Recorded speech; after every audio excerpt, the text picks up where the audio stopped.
Penso che sia una doppia provocazione, un doppio un insulto al popolo veneto. Il primo perché parlare di principe di Venezia è un insulto alla nostra storia, non c'è popolo più repubblicano del popolo veneto e finché siamo stati liberi e indipendenti non abbiamo avuto né re né principi né cortigiani né cortigiane.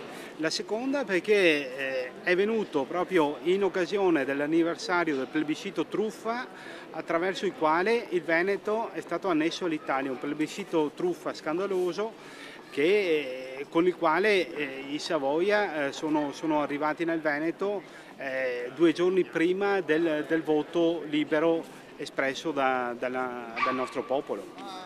Ecco, che data era quella del plebiscito? Il plebiscito si è effettuato il 21 e il 22 ottobre 1866, però 2 giorni prima del voto, i rappresentanti dei Savoia hanno ricevuto dal plenipotenziario francese il nostro Veneto.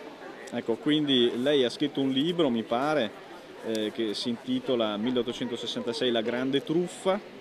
Sì, ho scritto questo libro proprio per denunciare quello che è accaduto in questa pagina fondamentale della nostra storia, però fortunatamente ci sono anche altri autori ben più autorevoli del sottoscritto e mi riferisco a Lorenzo del Bocca che scrive "Maledetti Savoia", finalmente si può parlare liberamente del risorgimento e spiegare soprattutto alla nostra gente come è andato, come si è svolta questa pagina, che è una pagina tristissima per il nostro popolo, per il popolo veneto.